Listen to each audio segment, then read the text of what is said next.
근데 이 값이 0을 통과하는 지점, 그게 저는 반등이라고 생각하고요.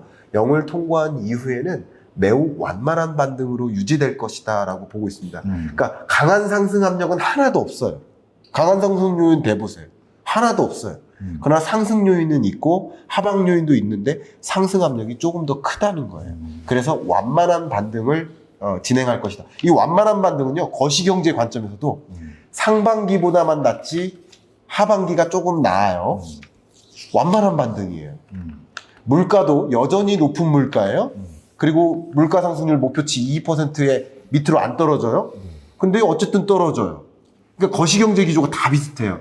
금리 인상 추가적으로 있어요. 동결할 것이지 인하하진 않아요. 그러니까 이런 모든 거시경제 흐름이 이 숲을 보면 같이 변곡점을 찾아가는 거예요. 그래서 저는 23년 지금 7월, 지금 이 순간이 변곡점이고, 그러니까 하방 압력을 받다가 상방 압력이 조금 더 커지는 그런 변곡점 구간에 놓인다. 이렇게 저는 현재 경제와 부동산 시장을 판단하고 있습니다. 네. 그러면은 순서를 한 분 더 제가 할까요? 왜냐하면 PT가 맨 앞에 있으세요. 아, 네네. 네. 세 가지 통계를 준비해 주셨습니다. 네. 경제와 부동산은 같이 붙어 다니는데 네. 우리가 가끔 경제 따로 부동산 따로인 경우가 좀 있었잖아요. 그렇죠. 네. 이번에 좀 그럴 가능성이 좀 있다고 봐요. 이번에 이 그림을 보시면 이게 포인트가 네. 잘 안 네, 보이니까 포인트를 안 해주셔도 돼요. 아, 그냥 네. 이거 보시는 네. 걸로. 우측 그림을 보시면 아니, 그림에 네. 우측을 보시면 동그라미 제가 이렇게 펴냈잖아요. 네. 이게 이제 서울 아파트 거래량의 선으로 나타낸 거예요. 네. 네. 그래서 맨 우측이 지금이에요. 네. 그래서 제가 이거를 똑 잘라가지고 저기다 갖다 놨어요. 예. 왼쪽에. 네. 네. 네, 왼쪽에 보시면 주황색 있잖아요. 네. 저 선이 요거 띈 거예요. 네. 자, 근데 신기하게 그림이 겹치지 않아요? 그렇죠. 그러니까 저도 해보고 너무 놀랐어요. 네. 섬찟한 거예요. 뭐지? 이게 똑같은가? 역사는 되풀이되는가? 그럴 가능성이 있다 그래서 저 혼자 이제 막 데이터들 나열해보고 있는데 그게 네. 다 되면 또 한번 말씀드릴게요. 네. 그래서 저는 이 그림만 보고 느끼는 게 뭐냐. 저 네. 주황색을 보시면 네. 타임을 제가 맞춰놓은 거예요. 어디다 맞췄냐? 2008년 글로벌 터지고 막 우리처럼 막 부동산 급하게 내렸잖아요. 작년에. 그리고 나서 발표를 해요. 네. 대책을. 네. 대책을 다 발표하는데 그때는 DSR이 없었잖아요. 맞아요. 네. 그래서 LTV를 70% 풀어요. 네. 미분양이 지금은 똑같아요. 그러니까 네. 미분양을 건설사들이 10% 할인해서 팔면 LTV를 85%까지 또 특례를 만들어요. 네. 그러니까 판을 벌려준 거죠. 네. 딱 벌려주니까 이 그림처럼 왼쪽에 반등했구나. 반등이 확 오는 거예요. 예. 9,000개. 예. 서울도 북 떴어요. 그래서 예. 이때가 언제냐면 음마아파트가 76제곱미터가 14억 못 찍고 간당 네. 하다가 툭 떨어져가지고 7억 5천까지 내려왔어요. 예. 근데 얘가 13억 딱 가는 거예요. 다시. 근데 그 기간이 해보니까 9개월 정도 돼서 제가 예. 9월이라고 말씀드린 거고, 그 시기가 그러니까 아주 순박한 예. 얘기예요. 나중에 데이터를 다 넣어드릴게요. 2008년도부터 2009년 2월까지 어마어마한 대책을 퍼부어요. 지금 한 거랑 다 하던지요. 근데 네. 그 중에 다 다른 건 딱 하나. 양도세, 미분양 양도세 한적 가면 요것만 지금랑 틀려요. 네. 네. 나머지 거의 똑같아요. 네. 나중에 정리해서 말씀드릴게요. 예. 그런데 힘이 어때요? 많이 약하죠. 3,000개, 3분의 1토막. 네. 그러면 서울 아파트가 그 당시에 138만 채였어요. 네. 2009년도 때. 네. 지금 170만 채예요. 예. 그러면 모수로 봐도 30% 늘었잖아요. 20%? 그러면 9천에 20%면 지금 최소한 만은 찍어줘야 되는 게 정상인데 왜 그럴까 생각해 보니 그때의 PIR 지수는요 9에서 10이에요. 네. 네. 네. 지금 서울의 PI는 18이에요. 18. 17. 내려서 17. 네. 그 갭인 거예요. 유효수요의 소득이 살 수 있는 집값이었다면 지금도 9천 개가 터졌을 거예요. 집값이 너무 뛴 거라는 얘기죠. 결론은. 그러면 그 다음은 어떻게 될 것인가 보면 그 뒤로 우리가 어땠죠? 쭉 한 4, 5년 동안 횡보를 했잖아요. 맞아요. 하락하면서. 예. 특히 말씀하신 것처럼 아까 지방은 정책을 풀어줘가지고 타올랐지만 서울은 놔둔 바람에 죽었잖아요. 그러면 어떻게 정책을 필지는 모르지만 이 상태로서 예상되는 변수, 정책 변수를 배제한 시나리오는 네. 9월부터 떨어지는 게 정상이다. 단 정부가 또 어마어마한 돈을 퍼붓거나 이런다면 올라가겠지만 그거는 결국 리스크의 잠시 이동이지 네. 해결된 건 아니잖아요. 그러면 이 상호 저축은 터졌잖아요. 그때 터진 것처럼 그러면 2년 뒤면 25년에 뭐가 터지겠구나 라고 지연시킬 수 있겠지만 지연시킨 거예요. 그래서 제가 볼 때 힘이 좀 약하다. 그 얘기가 뭐냐, 우리가 가청소도 줄잖아요. 그래서 저는 이 데이터 또 있나 하나 더 왔죠, 있습니다. 제가. 이거를 확대해 봤어요, 제가. 확대해 보면 더 비슷해요. 여기 보시면 박스를 제가 해놨잖아요. 빨간 게 금리네요. 네, 상승이고 빨간 선이 금리예요. 예. 그러면 금리가 낮춰졌는데 지금 여기 아까 그 자리잖아요. 막 대책 던질 때 상승기. 예. 그리고 이제 5년 동안 내려갔잖아요. 이때 금리 어때? 2%잖아요. 5%일 때도 집값이 올랐는데 2%인데 집값이 내려요. 왜? 경제 수요 펀더멘탈들을 가진 분들이 여력이 안 되는 거예요. 네. 네. 그럼 내려가는 거예요. 그러니까 금리가 인하가 돼도 계속 내려갈 수도 있다. 왜? 경제가 나아진다고 하지만 말씀한 대로 저성장 침체 국면이니까 소득이 뭐 늘어야죠. 네. 그 와중에 가계부채라는 변수가 있잖아요. PF하고. 그게 터지면 어떻게 돼요? 일시적으로 모든 신용활동들이 약간 경색이 일어날 거 아닙니까? 그 시기는 분명히 1, 2년에서 3년 올 수도 있다. 라고 저는 보고 있습니다. 그래서 네. 올지 안 올지는 신의 영역이죠. 네. 저는 그렇게 예측하고 있습니다. 네. 너무 좋습니다. 분석해 주신 거 너무나 좋고요. 그리고 네. 저도 배울 점이 많고 존경하고 그렇습니다. 별 말씀입니다. 다만 저의 의견은 네. 2008년 9년과 네. 지금을 비교하기에는 너무 다르다. 뭐가 달라요? 완전히 다릅니다. 뭐가 달라요? 자, 말씀드려보면 네. 2008년하고 2009년에 네. 금융위기 왔었고 그렇죠. 금융위기 온 건 비슷해요. 팬데믹 경제위기 왔었고 그것까지는 비슷해요. 네. 근데 그 경제위기 왔었을 때 금리를 미국을 기준으로 제로금리로 급격히 인하한 거, 우리 2020년도 급격히 인하한 거, 그것도 똑같아요. 네, 맞아요. 그 이후에 부동산 시장의 움직임도 비슷해요. 네, 맞아요. 근데 잘 보시면 2008년 글로벌 금융위기 때 미국이 제로금리로 내린 다음에 금리를 언제 인상하기 시작했느냐? 2015년 12월에 한 번 인상합니다. 2015년 12월. 2008년 이후 2015년 12월에 금리를 한 번 인상합니다. 그리고 언제 인상한지 아십니까? 2016년 12월에 또 한 번 인상합니다. 그리고 2018년에 3번 인상합니다. 2019년에 4번 인상합니다. 그래서 도합 9번. 2008년과 2015년, 지금 약 6, 7년 만에 금리를 인상하고 그 인상 속도가 4년에 걸쳐서 15, 16, 17, 18년 4년에 걸쳐서 고작 0.25%포인트씩 9번 인상합니다. 그럼 9번 곱해보세요. 몇 번인지. 2.25%포인트예요. 네. 4년에 걸쳐서 2.25%포인트. 근데 지금 우리 세계 경제를 보면 2020년에 제로금리로 인하한 건 매우 유사해요. 근데 금리 인상의 시점이 21년, 우리나라는 21년입니다. 네. 미국은 22년이고요. 그렇죠. 그리고 지금 1년 정도 만에 5%포인트를 올렸어요. 1년 만에. 그러니까 이 주기가 완전히 달라요. 2008년 금융위기, 그리고 2015년, 15, 16, 17, 18년. 이때 금리 인상기 하고, 지금 우리가 비교하고자 하는 2020년부터 지금 23년까지는 그게 완전 함축돼서 3년 동안에 다 일어난 거예요.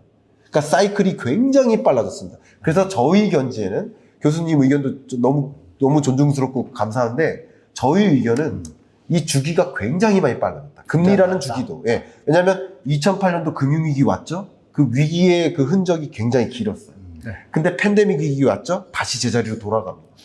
그러니까 제가 그런 위기도 그렇고 금리도 그렇고 그런 면에서 2008년과 비교하기에는 굉장히 어려움이 있다. 저는 그런 생각을 합니다. 제가 추원 하나 드릴게요. 네. 자, 그 어려움의 정도의 차이인데요. 네. 15년도까지 금리를 못 올린 이유는 뭐예요? 경제 경기 펀더멘탈을 회복력이 약했기 때문에 네. 기다려준 거예요. 네. 그래서 이제 헬리콥터로 뿌린 돈을 이제 거두려고 차곡차곡 가던 중에 네. 팬데믹 터진 거죠. 네. 할 수 없이 또 푼 거죠. 예. 회복도 되기 전에 또 푼 거예요. 네. 그러면 뭐가 쌓이죠? 유동성이 오버슈팅 났죠? 네. 그러면 그 다음에 올 위기는 더 크면 크지 적을 수는 없죠. 그렇게 해석하는 게 맞지 않나요? 지금 이게 가계 부채나 이런 것들이 네. 긴축을 하면서 네. 정상화 단계의 그 다이어트가 됐다라면 맞아요. 교수님 말씀이 네. 좋은 쪽으로 맞는데 네. 분명히 그때와 다르지만 그 다른 팩트들이 네. 리스크가 더 심화된 상황에 이르기 때문에 제가 네. 볼 때는 더 크면 컸지 작을 수는 없다. 단 스킬이 생겼죠. 네. 글로벌 때 했기 맞아. 때문에 네. 스킬이 생겨서 네. 그러니까 이런 거죠. 한 방에 팍 하면 난리가 나는데 이게 진짜 천천히 오래 갈 수도 있다라는 네. 하나의 시나리오도 예측이 가능하잖아요. 아, 네. 네. 그러니까 지금 깔린 게 너무 많으니까 그런 부분에서 다르긴 다른데 네. 안 좋은 쪽으로 저는 더 치중이 돼 있다라고 보는 거죠. 쉽게 말하면. 그 때보다 오히려 더 안 좋다. 네. 그렇죠. 지금 어. 훨씬 낫잖아요. 예. 돈 터는 게. 예. 그건 뭐 저보다 잘 아시잖아요. 예. 교수님. 아, 교수님도 아시고. 그러니까 저는 그 부분에서 경제 전문가는 아니지만 왜 돈을 너무 많이 푸는데 역사를 보면 돈 많이 풀어서 안 망한 나라가 없는데라는 뭐 얘기를 들어보면 이거 좀 조정이 돼야 돼. 그거는 이제 그 미국에 계신 분도 다 아시잖아요. 네. 그러니까 과감하게 2번 올린다고 그러니까 그래서 2번 올리겠구나. 근데 네. 중요한 건 말씀하신 것처럼 내년에 내린다? 그것도 퀘스천이에요. 제가 보는 관점에서. 네. 네. 그럽니다. 물론 시장에 계신 분들은 시장을 좀 좋게 긍정으로 보시니까 네. 이날 요인밖에 없잖아요. 잡혀지면. 그렇지만 이제 위정자라고 하면 안 되고 뭐라 해야 되죠? 통화 정책이나 이 금융 정책하는 경제 수장들은 예. 다른 면을 생각할 수도 있다. 그래서 네. 금리 인하가 빨리 안 되고 네. 베이비로 이제 시장을 위해서 조금 주지만 그게 길어질 수도 있다. 네. 그래야 이게 이제 완전히 다이어트가 되지 않을까요? 네. 그러면 이제 미국이 1979년도에 터져서 다이어트 하고 나서 20년 동안 호황 누렸잖아요. 네. 그러면 이 역사 속에서 요번에도 다이어트를 그럼 급하게 하면 위험하니까 그럼 슬로우로 가되 그 시점에서 다시 20년을 바라보는 정책으로 가지 않을까 저는 보는 거죠. 다르긴 다른데 네. 그때보다 지금이 더 위험할 수도 있는 소지가 있다라고 보는 거죠. 제가 여기서 교수님, 위원님도 교수님 한번 먼저, 추가적인 의견 주세요. 그러면 이 자료를 넘겨드리겠습니다. 맞죠. 포인트를 넘기실 수 있습니다. 활용해서 말씀하시는 거고요. 네. 위원님 얼굴, 여기 딱 뜨시는구나. 미남 얼굴. 이게 네. 저희가 이게 굉장히 지금 어려운 그 조금. 논의를 하고 있는 거죠. 네. 근데 저는 사실은 시장을 예측하는 그리고 전망하는 입장에서 저희가 두 가지를 좀 구분해야 된다고 생각해요. 네. 저희가 예측할 수 있는 것과 네. 예측하지 못하는 것. 네. 그런데 이게 금리가 인하될 건가 혹은 오를 것인가 경제 성장률을 지금 예측하는 게 전 불확실성이 굉장히 크다. 네. 그러니까 아까 김 교수님 경제 성장률이 회복됐다고 말씀하셨는데 두 가지 차원에서 불확실성이 크다고 전 봐요. 첫 네. 번째는 뭐냐면 내년도에 올해보다 좋아진다는 게 과연 확실할까 한국이? 만약 반도체 가격이 안 오르면 사실은 어렵잖아요. 네. 그래서 그런 차원에서 불확실성이 좀 크다. 또 하나는 뭐냐면 그 예측 가능성 차원에서도 그러니까 마찬가지예요. 영향을 주는 차원인데 아까도 이제 말씀하셨는데 교수님 어떤 말씀하셨냐면 기준금리 인하가 전세 가격 상승으로 이어질 거다. 이게 잘 한번 생각해 보실 필요가 있는데 전세 가격은요. 제가 생각하기에 수용적 가격입니다. 수용 가격이에요. 그러니까 뭐냐면 내가 전세 금리 인하됐으니까 집주인한테 금리 인하됐으니까 전세 가격 올려드릴게요라고 하지 않아요. 그건 뭐냐면 집주인이 요청했을 때만 올려주는 거예요. 그래서 이건 수용 가격이라고 제가 만들었습니다. 좋습니다. 이건 뭐냐면 금리가 인하된다고 해서 전세 가격이 안 올라요. 왜? 요청하지 않을 테니까. 왜 요청하지 않냐면 입주가 많아서. 입주 물량. 내가 지금 내 집이 지금 비어 있는데 어떻게 전세가가 올려달라고 합니까? 그럴 수도 있죠. 그렇기 때문에 사실 이런 거시경제, 그러니까 일례를 드리는 건데 거시경제 변수가 주택시장에 미치기 위해서는 또 다른 조항이 필요하다는 거예요. 각 상황에. 그래서 매크로 볼 때 부동산하고는 굉장히 조심해서 봐야 됩니다. 불확실성도 크고 그거에 대한 미치는 영향이 바로 그렇게 다이렉트하고 연결되지 않을 가능성이 특히 부동산 시장이 크다는 거예요. 그래서 저희가 직접 직면하고 있는 부동산 가격과 시장은 예측할 수 있는 것과 그리고 직접적으로 영향을 미친 것들에 대해서 한번 얘기해 보는 게 더 맞지 않을까? 그게 오히려 불확실성을 줄일 수 있는 거 아닐까? 투자에서 가장 중요한 건 불확실성을 줄이는 겁니다. 그게 리스크거든요. 내가 예상치 못할 일이 벌어질 가능성 차원에서는 오히려 저희가 예상 가능한 것들을 더 의미 있게 분석하고 그거에 대한 리스크가 없는지 봐야 되죠. 그래서 저는 뭐가 가장 지금 뭐 많이들 얘기하지만 가장 중요한 건 사실 전세 가격이에요. 그러니까 전세 가격은 굉장히 의미 있게 예측이 가능해요. 떨어진다는 걸 알아요, 저희가. 그러면 불확실성이 좀 적은 거죠, 예측하는데. 그러다 전세 가격이 떨어질 때 과연 한국의 부동산 시장 어떻게 될까? 이건 두 가지 차원에서 굉장히 의미가 큽니다. 첫 번째는 뭐냐면 더 이상 전세 가격이 떨어지면 투자나 투기 수요가 있을 수 없어요. 쓸 수밖에 없어요. 이미 줄어들고 있고. 두 번째는 뭐냐면 투자로 집을 갖고 있는 사람들이 엄청난 압박을 가질 거예요. 그래서 모든 자산 시장은 바닥을 찍으려면 어떤 현상이 일어나야 되냐면 돈이 없는 사람들이 들고 있는 물건들이 나와줘야 그래야 바닥을 찍는 겁니다. 과거에도 한번 보여드릴게요. 네. 우리나라 바닥을 2021년과 2012년, 13년도에 한국의 부동산 시장이 바닥을 찍는데 잘 보시면 가격은 떨어지는데 뭐가 증가합니까? 거래량이 증가하죠. 맞아요. 생각해 보세요. 재화시장에서 가격은 떨어지는데 거래량이 증가했다는 것 이유가 뭐예요? 공급이 증가한 거예요. 공급이 증가한 거예요. 어떤 공급이 증가했을까요? 내가 집을 투자 목적으로 갖고 있는데 못 버티고 나오는 물량들이 많아진 거예요. 저래야 바닥을 찍어요. 그렇죠? 저런 시그널이 나와줘야 돼요. 그런데 이제야 뭐가 시작되냐면 우리는 2022년도에 가격이 떨어지는데 가격은 떨어지는데 뭐가 감소했습니까? 거래량이 줄어들었잖아요. 그거는 수요가 줄어든 거예요. 수요가 이제야 첫 단계예요. 그 다음에 이제 돈 없이 집을 갖고 있는 사람들의 매물이 증가하면서 쉽게 말해서 바닥을 찍어줘야 돼요. 그게 온다는 거예요. 그게 전세 가격이 트리거가 될 거고 압박이 될 겁니다. 그래서 저는 제가 볼 때는 제가 예측할 때 그리고 시장을 얘기할 때는 제가 예측할 수 있는 부분과 그 지점에 더 힘을 주는 거죠. 물론 교수님이 말씀하신 것처럼 매크로 이슈가 굉장히 중요합니다. 중요한데 저는 어떤 말씀을 드리고 있는 그게 불확실성이 있다는 거예요. 네. 그래서 그런 차원에서는 오히려 이런 측면을 좀 보시면서 시장을 분석하고 접근하는 게 맞지 않느냐. 그래야 쉽게 말해서 진짜 바닥이 온다. 어떤 과정이 와야 되냐면 가격은 떨어지면서 거래량이 증가하는 구간에 와야 돼요. 네. 네. 위원님이 키포인트를 잡았죠. 그래서 이걸 보시면 최근에 흥미로운 현상이 있단 말이죠. 이건 서울 아파트의 매도 물량인데 최근에 어떻습니까? 증가하고 있어요. 왜? 집을 갖고 있는 사람들이 왜 지금 집을 팔까요? 집값 오른다고 이렇게 하는데 매물이 증가하고 있다는 거예요. 이제 뭔가 자기네들이 팔아야 된다는 입장인 거예요. 이제 매물이 증가하는 구간이에요. 근데 매물이 증가하는데 이건 호가를 안 낮췄거든요. 그래서 거래량이 줄 거예요.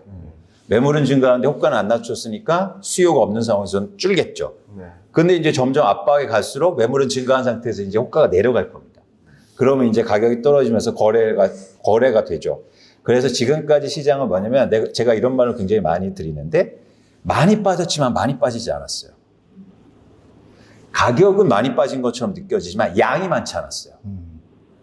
그렇게 호가를 낮추고 거래된 게 별로 없었잖아요. 이제는 가격도 빠지면서 그 빠진 양이 많이 증가하는 구간이 옵니다. 그 기간을 거쳐야 바닥이에요. 그래야 회복할 수 있다고 전 봐요. 그게 자산 시장의 기본적인 그 흐름이기도 합니다. 네. 네. 만약에 제가 예상한 대로 그런 시장이 안 올 수도 있어요. 안 오면 어떻게 되냐면 우리나라 가격 상승이나 회복은 없어요.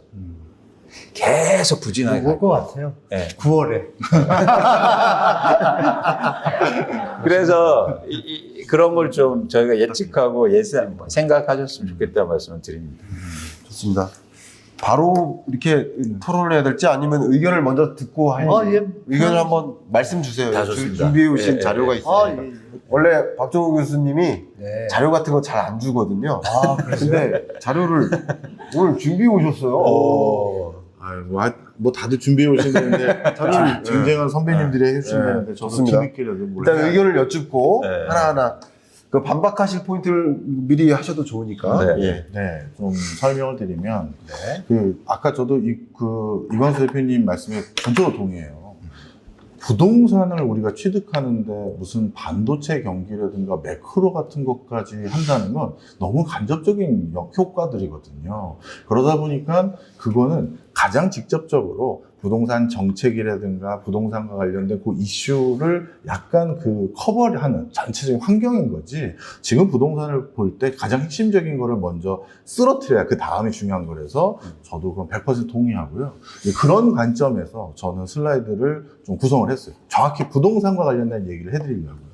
지금 화면에서 보시면 주택담보대출 금리하고 기준금리인데요. 제가 색깔을 구분해서 가지고 왔어요. 근데 그 중에서 파란색 구간은 기준금리와 주택담보대출금리가 달리 움직인 연도들이에요. 보시면 2010년 1월 달이라고 하는 데를 가만히 보시면 기준금리는 동결 상태로 유지가 되지만 주택담보대출금리는 그 구간대 계속 떨어져요.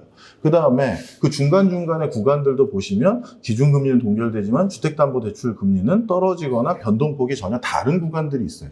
이 얘기는 왜 그러냐면 우리 주택담보대출금리는 기준금리만 가지고 결정되는 게 아니에요. 기준금리가 중요한 요소 중에 하나일 뿐이지 그거랑 달리 움직인 구간이 지난 10년 동안 거의 반이 그래요. 그런데 이번에 지금 어떤 형국이냐면 저도 정부의 정책적 의지 같은 것들이 없다면 이번에도 하반기도 부동산은 쉽지 않겠네 생각했을 거예요. 근데 상반기에 흔히 말해서 영끌로 내가 너무 무리하게 상승 내가 베팅했다가 후회한다. 이런 사람들에게 지금 뭔가 대안을 줘야 되잖아요. 그러면 그 사람들의 물량을 받아줄 수 있는 사람들이 그걸 사주면 그게 이제 포지션이 해칭이 되는데 그걸 하기 위해서 특례보금자리론이라는 걸 만들었어요.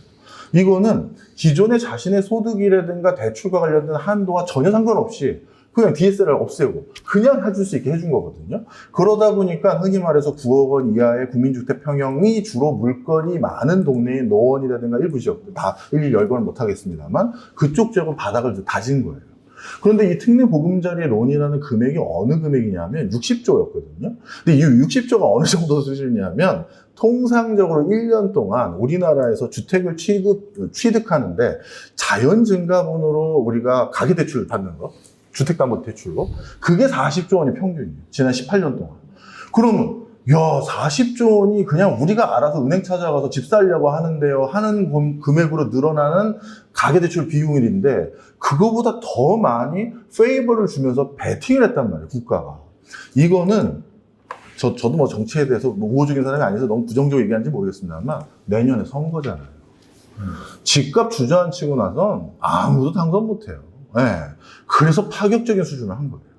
그리고 지금도 국회 회관에서 계속 논의하고 있는 공청회가 뭐냐 하면 이제는 특례보금자리론이 아니라 뭐 일종의 역전세나 아니면 뭐 이런 전세 대란 이걸 하기 위해서 전세금 반환 대출을 국가에 해줘야 되는 거 아니냐. 왜냐하면 전세금 못 받아서 낭패 보는 국민 분명 그것도 케어하긴 해야 되죠. 근데 이걸 자칫 잘못하면 또 갭 투자를 권장하는 일이잖아요. 그러니까 이게 앞부분에 내 집 장만 한번 해보겠다는 사람들을 털어주기 위한 것보단 논의가 좀 늦어지긴 하지만 이 추세가 계속되면 올 하반기에 그것까지 나올 것 같아요. 그러면 하나 전세금에 대해서 일단 더 낼 의사가 있는 사람들도 왜냐하면 누가 쉽게 대출해줬으니까 늘어나는 거고 그 다음에 대부분 갭 투자를 하는 사람들은 그 전세금을 얼마 받아서 그걸 은행에 넣어놓거나 이걸 하면 거기서 생긴 이자로 내가 이 집이 완전히 내 게 아니니까 이자 비용 내거나 이런 것들을 고민하면서 전세를 얼마를 받던 아니면 월세로 저한테 얼마를 주셔야 돼요. 이렇게 해서 전월세 전환율이라는 게 그렇게 생기는 거잖아요. 그런데 그동안은 고금리였단 말이에요.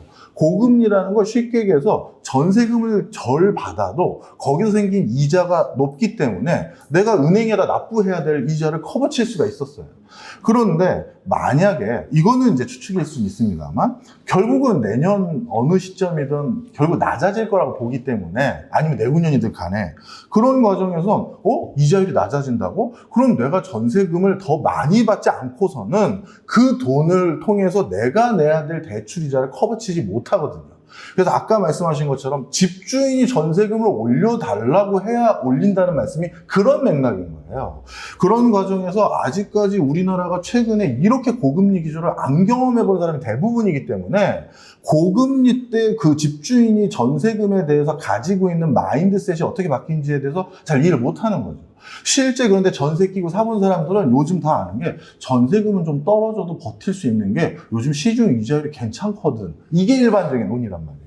그래서 사실 떨어질 수 있는 룸도 있었던 부분이 있어요. 다는 아니지만 시장에서. 그런데 내년에 금리가 이제 떨어지면 반대로 이제 전세금 좀 올려주셔야죠 라고 하게 되는 거거든요. 그리고 통상적으로 우리가 어딜 살게 되면 10년 8개월 정도 살아요. 네. 뭐 전세 끼고 사는 사람들 가지고 따지면 좀 더 낮아져서 한 6, 7년 정도 되지만 그럼 무슨 얘기냐? 전세금을 어느 정도 이상 올려달라고 하면 애 키우고 여러 가지 직장 등등으로 인해서 일단 그 돈 주고 살자라는 경향이 더 많거든요.